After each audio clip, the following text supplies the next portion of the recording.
En Mayúsculas, el podcast del nuevo modelo de cuidados en Asturias. Damos protagonismo a los cuidados de larga duración y seguimos el camino de transformación hacia un cuidado centrado en las personas, con la innovación como motor de cambio y el aplauso a los y las profesionales. Porque cuidar es mucho más que acompañar. Una iniciativa del CECOEC impulsada por las Cámaras de Comercio de Asturias y la financiación de los fondos europeos Next Generation.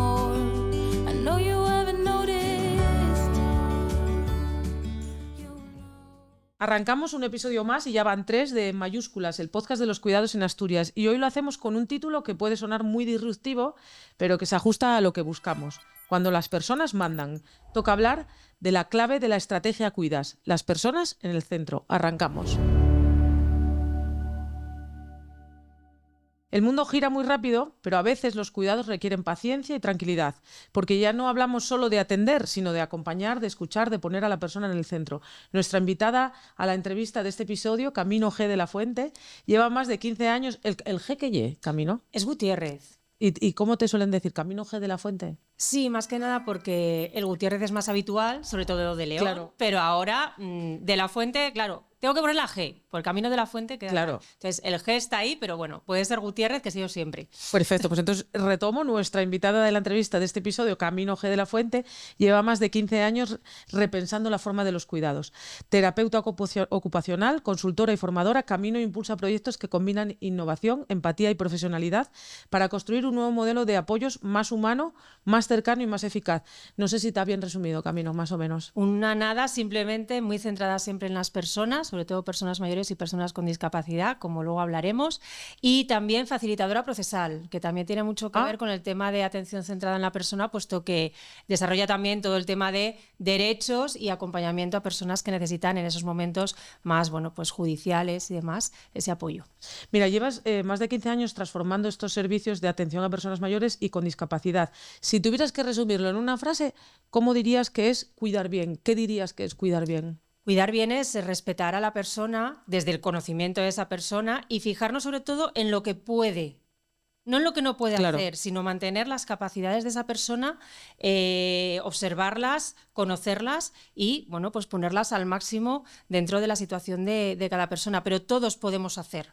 Entonces yo creo que es acompañar desde ese conocimiento de la capacidad de la persona y siempre con la dignidad y el respeto y no sustituyendo. Claro, eso ya es muy importante. Mira, en este programa hablamos mucho de, y lo mencionamos ya varias veces aquí, el enfoque centrado en las personas. ¿Cómo traduciríamos eso en el día a día de una residencia, de un centro de día? ¿Qué es? Es ahondar un poco en esto que estabas explicando, ¿no? Porque también se habla mucho en este podcast de autonomía, de independencia, de dignidad. Es ahondar un poco en todo ello, ¿no? Es al final ese conocimiento que yo creo que todos los equipos tienen, ¿no? Al final, cuando conocen a la persona, ponerlo desde el principio y ponerlo a funcionar en favor de la relación en el cuidado, ¿no? Que al final, si tú tienes ese conocimiento, puedes acompañar a la persona, puedes saber cómo incluso despertarla por la mañana, ¿no? Al final se te hace mucho más fácil si conoces sus rutinas y las pones a funcionar en el día a día de esa mudanza, ¿no? Porque al final es una mudanza a un centro, no es simplemente un ingreso, ¿no? O el lenguaje es muy importante también. Entonces, cuando una persona se muda a una residencia o a un centro donde va a residir o a vivir, bueno, pues tener ese conocimiento desde el principio, atesorarlo, hacerlo llegar y que podamos ponerlo ahí para ella. No, parece súper importante esto que dices, la verdad. Mira, desde tu experiencia, ¿qué crees? O sea, ¿cómo cambiaron las cosas en estos 15 años? ¿Cuánto cambiaron las cosas? ¿Y hacia dónde crees que vamos? Hay 2 cambios muy importantes. Uno, el perfil de las personas. Al final, todo se está cambiando muy rápidamente, incluso las personas que llegan a cualquier servicio, sea de servicio de ayuda a domicilio, de apoyos puntuales, de rehabilitación o a un centro residencial, está cambiando muchísimo, ¿no? Tanto a nivel incluso de lo que solicitan a nivel tecnológico como la exigencia que ellos quieren tener, ¿no? Y cómo están viviendo y el tipo de perfil y culturalmente cómo ha cambiado todo. Y luego también en los centros, ¿no? Yo creo que se están intentando poner al día en todo esto. Hemos pasado de un modelo muy institucional, ¿no? Muy hospitalario, entre comillas, ¿no? Muy sanitarizado, a algo sociosanitario, que es muy importante, ¿no? El socio es lo más importante porque al final es social, es red, es personas. Entonces yo creo que se están intentando pasar de esa tecnificación a esa humanización y combinar todo, porque es muy importante tener profesionales formados, técnicos, pero que al final no pierdan esa empatía, esa humanidad a la hora de cuidar. Mira, tú mencionas a los profesionales, ya estábamos mencionando a los usuarios, también están las familias, que es una parte fundamental. Claro. ¿Cómo se pueden integrar las familias en esto? ¿Qué crees tú que son los mejores métodos para integrar a las familias? Al final, lo puedes llamar modelo relacional, ACP, atención centrada en la persona, integral, humanización de cuidados. La familia es clave porque son los que realmente conocen a la persona. Claro. Sobre todo, es muy importante que apoyen para que la persona, cuando tiene un cambio en su vida, sea de salud, sea de un deterioro, sea puntual, sea algo cronificado, puedan acompañar a la persona en ese proceso, pero también que hagan equipo con los profesionales porque atesoran esa información de la persona y cuando la persona no nos puede responder o no podemos tener la información clave sobre ella para poder cuidarla y apoyarla como se debe, esa es la familia, ¿no? Claro. Nuestra enciclopedia. Entonces, al final, esa es un poco la idea, ¿no? Que se integren también en ese proceso de cuidar, que puedan descargar también. Ellos son los que conocen a la persona, claro. Y que ese proceso de conocimiento de la persona lo faciliten y que también la persona que tiene ese cambio en su vida se sienta acompañada por su familia, no que hay una ruptura, claro, ¿no? Sino que es algo integrador, no que separa, sino que integra. Mira, al principio en la presentación dije una palabra en concreto y la voy a repetir ahora porque, o sea, la dije por ti. En tus proyectos siempre hablas de metodologías disruptivas y alianzas estratégicas. ¿Podrías poner un ejemplo concreto de una innovación concreta que haya mejorado la calidad de las vidas de las personas y que tú hayas dicho, wow? Yo tengo varios wows. O sea, trabajando en esto tienes wows casi todos los días porque además en muchos tipos de innovación se va avanzando mucho. Yo te voy a hablar uno más humano y otro más técnico, si me permites. Vale. Uno más humano, pues al final saber que la atención centrada en las personas, o como lo queramos denominar, es de las personas. Hay que poner en el centro a la persona que está recibiendo los apoyos, pero también a todas las personas que se los están brindando. Es decir, no podemos dejar de lado a los profesionales. Y eso es una innovación porque muchas veces los profesionales no les tenemos tan en cuenta, ¿no? Claro. Y es muy importante que estén también en el centro de ese modelo al que estamos yendo y que ya es actualidad, no es futuro, es claro, ya a día de hoy. Y luego a nivel más tecnológico, yo también, bueno, pues me he especializado en roboterapia y en robots que acompañan a personas y demás, y te da como cierto reparo al principio que dices, Dios mío, o sea, vamos hacia la deshumanización de los cuidados, y no, al final es tecnología humanizante y humanizadora, porque pueden estar cuando las personas del equipo a lo mejor no llegan a todo o les pueden facilitar ese vehículo para conocer a la persona o pueden apoyar en momentos en los que el equipo se agota. Entonces, al final hay innovaciones que si quieres otro día comentamos en más profundidad, que son muy técnicas, pero también muy humanizantes. Y tú dices guau. Muy guau.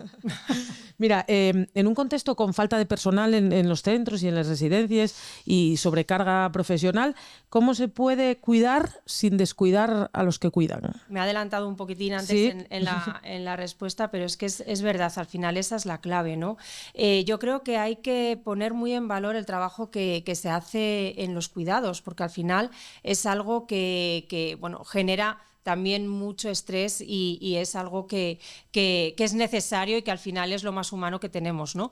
Los trabajadores al final, hablabas de residencias sobre todo, pero también los servicios de ayuda a domicilio se deben encontrar escuchados y acompañados. Y yo creo que integrarlos en las decisiones que se tomen, en cómo se va a estructurar los servicios o los cambios que ellos vean que son necesarios, porque al final son las manos, los ojos que están todos los días allí dándolo todo con las personas, y es importante integrarlos en los cambios y en los avances que se hagan los modelos, ¿no? Y escucharles y ponerles también en el centro, yo creo que es la clave. Mira, justo tenía la siguiente pregunta, te decía que fuiste fundadora de proyectos que trabajan desde el domicilio y que apuestan por esa autonomía de la que venimos hablando desde el principio.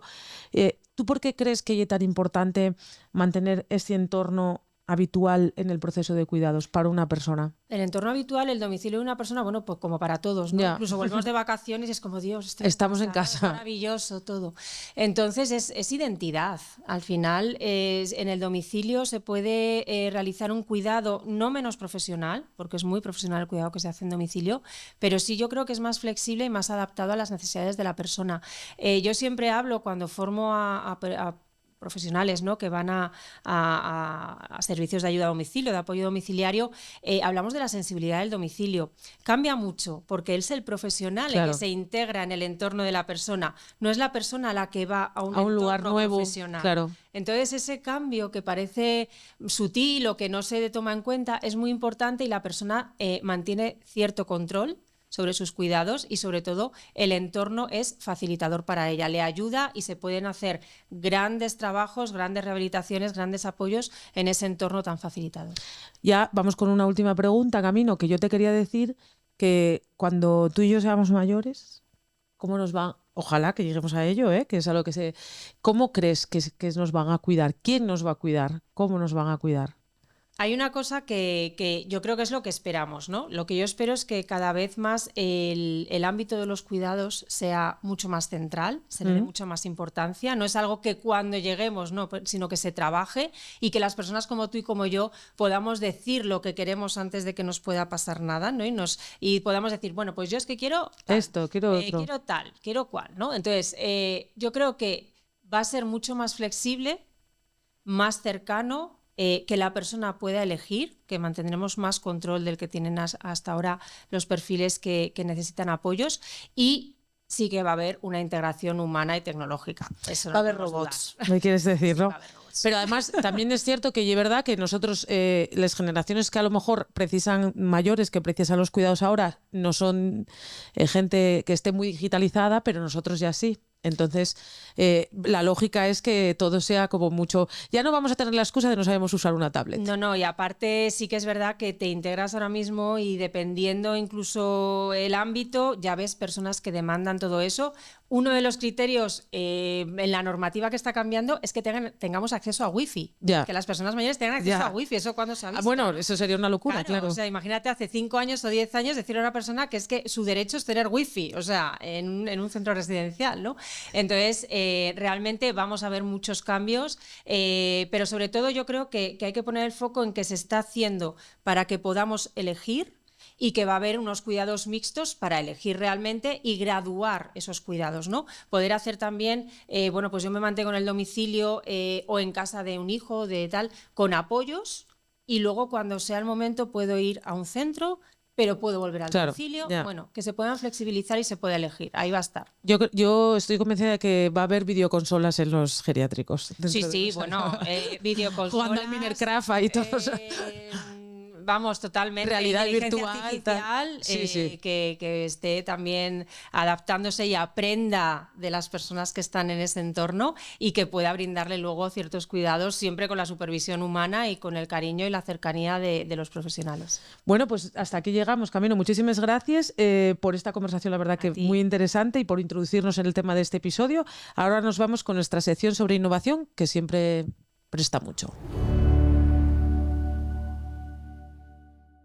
En la sección Inteligencia y de Idea Innovadora vamos a hablar de cómo es cuando esa tecnología que tanto nos ayuda a avanzar la tenemos literalmente al alcance de la mano.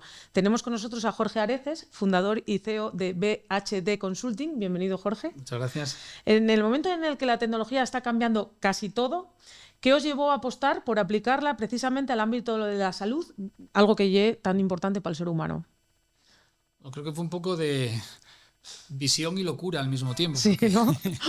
Fundamos la compañía a finales del año 2014 pensando que evidentemente los modelos que en aquel momento y que todavía se sostienen en nuestra sociedad no eran sostenibles a largo plazo y pensamos que la tecnología bien utilizada y bien enfocada en el ámbito sanitario podía llevarnos a poder ofrecer soluciones interesantes, sobre todo que fueran digamos, de una innovación que tuviera un coste efectivo para la sociedad, claro, Y sobre todo, y eso para nosotros ha sido siempre innegociable desde el principio, con la idea en mente de mantener el trato y la cercanía del trato humano, ¿no? Sí, Innovación, tecnología y personas. Sí, eso hablámoslo mucho en este podcast, porque al final la tecnología está ahí para ayudar, pero al final en los cuidados sigue siendo muy importante las personas. Mira, vosotros creasteis plataformas como App Médica, Doctor App y Gente App, que buscan precisamente acercar la atención médica a las personas. ¿Qué tienen en común estos 3 proyectos? Yo diría que el tronco común de cada proyecto es el mismo, es acercar la tecnología a las personas e intentar mejorar la relación médico-paciente, ¿vale? En un entorno cada vez más complicado de despoblación el ámbito rural, incluso en una gran ciudad, pues un día acercarte al médico es complicado, en un Madrid, un Barcelona, con lo cual siempre hemos intentado pues, que nuestra tecnología tuviera una experiencia de usuario muy fácil y que fuera y acercar a paciente y médico. En América lo hacíamos a través de grandes corporaciones, aseguradoras, hospitales, clínicas, etc. En Doctor App lo hacíamos en un tú a tú médico-paciente. Y Gente App nació como un proyecto de asistencia médica directa en el año 2015, que aquello sí que era una locura. Y sin embargo, esa idea inicial de mantener la tecnología fácil y accesible nos ha hecho ir evolucionando el proyecto hacia un proyecto mucho más enfocado al ámbito sociosanitario. Mira, mencionabas Gente App y me hizo gracia porque te leí que lo que queríais era recuperar el espíritu de los viejos médicos rurales, ¿no? Que pues cercanía, confianza, acompañamiento. La verdad es que los nuestros abuelos hubieran flipado con tener en el móvil, Jorge, sí, el médico, me parece tal. ¿Cómo se traduce esa filosofía en una herramienta digital? Porque, bueno, al final hay que hacer una aplicación. ¿Cómo se hace? Yo creo que ¿hay mucho ensayo-error o...? Totalmente. Vamos a ver, aquí lo que hemos intentado además es recrear un entorno de verdad, ¿no? Decíamos el médico rural, pero yo soy de la época de los 70. Nosotros no íbamos al médico. Y es jovencísimo. Sí, casi. No íbamos al médico, llamábamos a Enrique. Claro. Enrique, que el niño está malo. Sí, tal cual. Venía a casa. Aquello, Enrique vivía al otro lado de la calle. Pues ese es el concepto que buscamos con la tecnología. Al final, hoy por hoy, por la vida que llevamos, es muy difícil poder acceder en algunos casos al médico. Porque, hablamos de médico, hablamos de acompañamiento social. ¿Por qué tengo que abandonar la casa de mi vida para irme a vivir al centro de una ciudad, para estar en un centro de día? Que no conozco a nadie, además. Efectivamente, hoy la tecnología nos permite poder seguir desarrollando nuestra vida en nuestro entorno, y eso es lo que tenemos que intentar con la tecnología, facilitar que ese entorno sea lo más similar a lo que estamos acostumbrados durante todo nuestro proceso vital. Lo que pasa que, claro, hablamos de tecnología y hablamos de cuidados, que significa casi siempre hablar de personas mayores, y claro, hay muchos retos aquí también. Que, pues mira, tengo aquí apuntados la privacidad, la calidad de la atención y una cosa que es fundamental, que es la brecha digital. ¿Cómo se sortean estos obstáculos? Totalmente de acuerdo. El primero de todos, la privacidad. Aquí estamos hablando de que estamos muchas veces gestionando datos muy sensibles, datos de salud. Esto es innegociable. Aquí, pues nosotros desde el primer día, para nosotros esto ha sido un must dentro de la empresa. Fuimos una de las primeras empresas, la primera empresa en España en adherirse al Pacto Digital de Protección de las Personas. Tenemos la certificación 27.001 y 27.701. Estamos trabajando continuamente dentro del esquema nacional de salud. Es decir, hay que generar confianza a quien utiliza los servicios. Luego, en cuanto hablas de la brecha digital, la clave aquí, al final, yo siempre digo lo mismo cuando me reúno con el equipo de desarrollo. Nosotros no enviamos cohetes a la Luna. Claro. Ponemos en contacto a 2 personas que hablan de algo importante y común para los dos, con lo cual tenemos que hacer que esa experiencia de usuario sea lo más fácil posible. Y para mí no hay mayor satisfacción que cuando implementamos una herramienta nueva. Cuando acaban las 2 horitas de formación que podemos dar de cómo funciona la herramienta, nos pregunta la gente, ¿ya está? Y tú dices, sí, ya está, o sea, no hay más. O sea, es como estamos hablando tú y yo aquí ahora mismo, pero a través de un entorno pues encriptado, seguro. Para que las personas tampoco tienen que entenderlo todo, con que les funcione bien. Yo cuando empecé en esto del periodismo, dijo un jefe, tienes que escribir como para que lo entienda tu abuela. Vosotros tenéis que hacer aplicaciones como para que los abuelos lo entiendan, ¿no? Totalmente. Mira, una última pregunta, porque claro, hablamos de tecnología, tenemos que mirar al futuro, que está ahí ya. ¿Qué nos queda por ver en el mundo de los cuidados y la tecnología? Yo creo que está todo por venir. Sí, ¿no? Todavía estamos en pañales. Estamos en pañales. Toda la explosión de la tecnología digital en el ámbito sanitario aún no ha explotado. Creo que estos próximos años veremos la explosión, y cuando esto lo llevamos al ámbito social, pues las posibilidades son inmensas. Son inmensas porque vamos a poder geolocalizar a gente, vamos a poder monitorizar sus biomarcadores, vamos a poder utilizar el IoT para saber qué están haciendo en el hogar. Al final creo que la innovación tecnológica nos va a llevar a una innovación social total que va a revolucionar la manera en la que vivimos, pero que creo que utilizada de una manera inteligente va a ser bueno para todos. Porque además, claro, vamos envejeciendo todos y claro, nosotros, sí es verdad que a lo mejor las generaciones que son ahora mayores no tienen esa brecha digital, pero claro, nosotros ya vamos a ir incorporándonos a la vejez, con suerte, con ya más conocimientos digitales, y eso también va a favorecer, me imagino, ¿no? Totalmente, sin ser nativos como las nuevas generaciones, pero sí es verdad que los dispositivos táctiles y digitales ya son parte de nuestro... Algo controlamos ya. Un poco, un poco sí que sabemos del tema. Pues nada, muchísimas gracias, Jorge Areces, CEO y fundador de BH Consulting. Muchísimas gracias por todos estos conocimientos y también por el trabajo tuyo y de todo el equipo que tenéis para hacer la vida un poco mejor en los cuidados. Seguimos en Mayúsculas, el podcast de los cuidados en Asturias, y vamos con la sección Voces. Muchas gracias. Gracias a vosotros. Llegamos a la sección Voces de nuestro tercer capítulo, que lleva por título Cuando las personas mandan. Y tenemos aquí con nosotras a una invitada predilecta.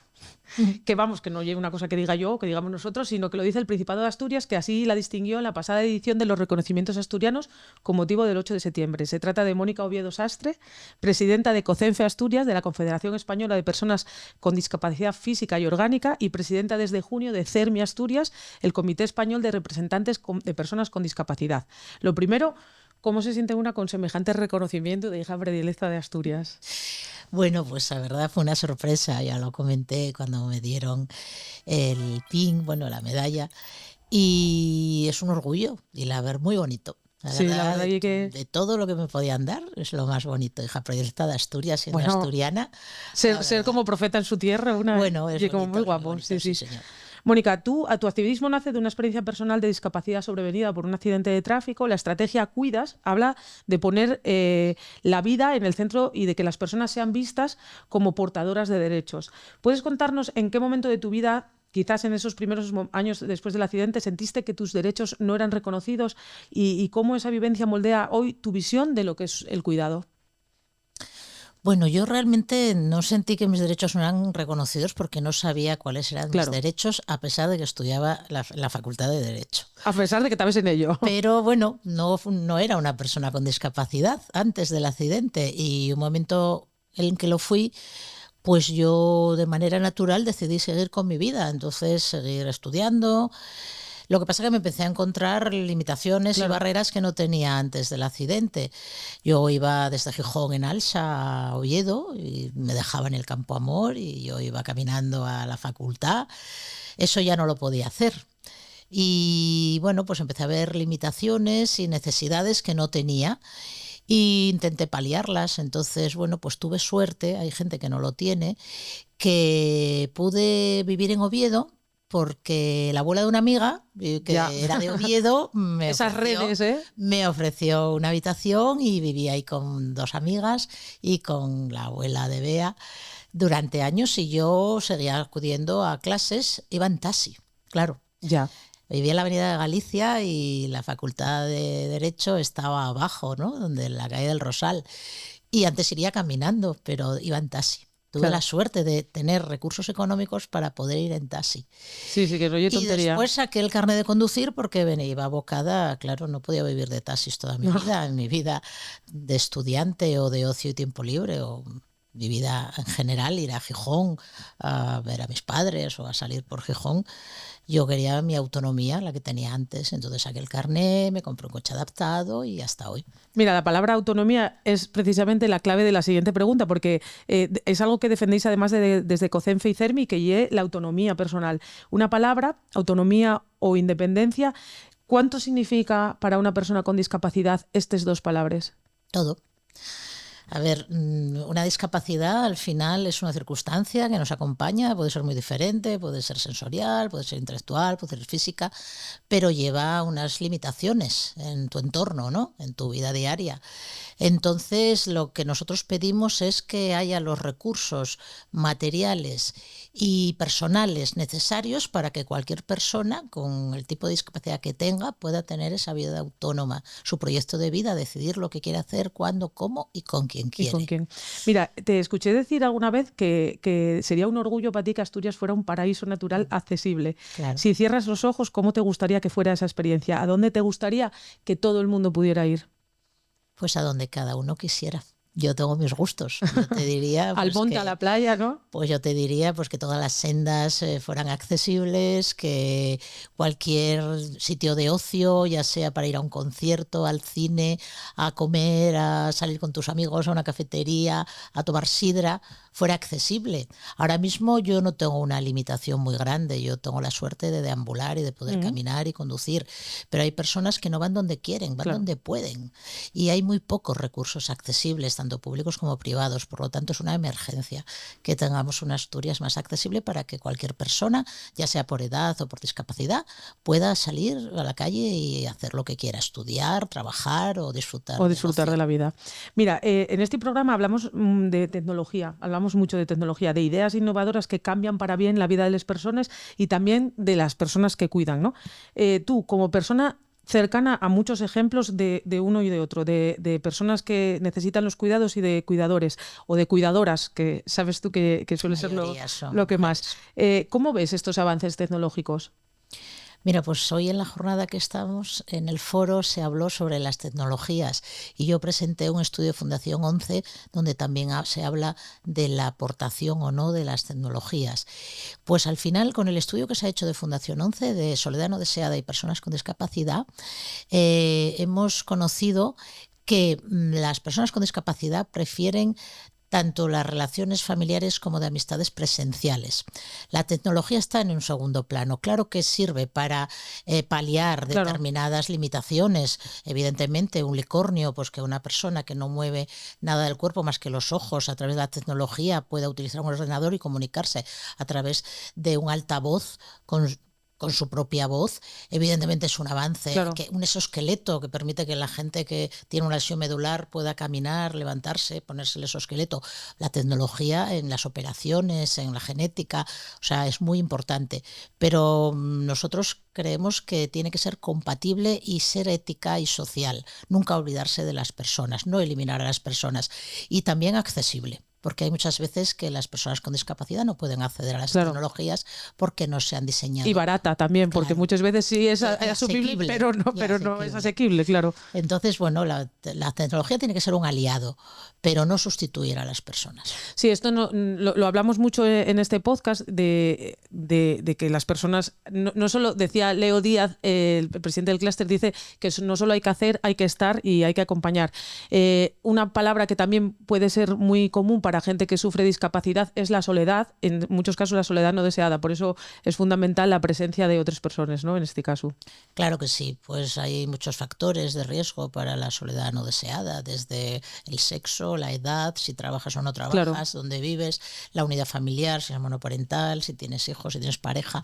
Hay muchas circunstancias que influyen en esa soledad no deseada y también puedes estar rodeada de gente y sentirte sola. Y se hablaba hoy también. Entonces, bueno, es un tema que los datos de las personas con discapacidad son preocupantes porque yo hice un resumen del estudio que hizo Fundación 11 y la primera diapositiva decía que más de un 50% de las personas con discapacidad se sienten solas, el triple de las personas que no tienen una discapacidad. Entonces creemos que, bueno, ahora con la estrategia de soledad no deseada del Principado de Asturias queremos ser un actor real que aporte soluciones y al menos ser parte, ¿no?, de esas soluciones y de las acciones que se acometan en relación con las personas con discapacidad. Y tú que representas aquí a dos entidades, a COCENFE y a CERMI, también es muy importante que las personas que sufren discapacidad o las personas cercanas se acerquen a este tipo de entidades, ¿no? Porque ahí es donde tenéis la experiencia y tenéis como nosotros, parte de las soluciones. Es algo voluntario, pero creemos que el movimiento asociativo no suple, porque no debe de hacerlo en ningún momento a la administración, ni local ni autonómica, pero sí es un colaborador necesario, porque también se comentaba hoy que la percepción de las personas con discapacidad en cuanto a la atención a los recursos, a los proyectos en soledad no deseada, las ONGs se valoran que son las que están haciendo la mayor parte del trabajo, y se reclama que la administración se implique más y lleve a cabo más proyectos y más acciones para intentar luchar contra esta soledad no deseada. Pues ya lo vemos con Mónica, tecnología hasta cierto punto, pero bueno, está bien, y sobre todo mucho acompañamiento. Pues hasta aquí llega la sección Voces y con ella este capítulo 3 de Mayúsculas, el podcast de los cuidados en Asturias, impulsado por la Consejería de Derechos y Bienestar Social del Principado de Asturias y las Cámaras de Comercio de Asturias, dedicada a todas las personas que cuidan. Muchas gracias, Mónica. Muchas gracias a vosotros.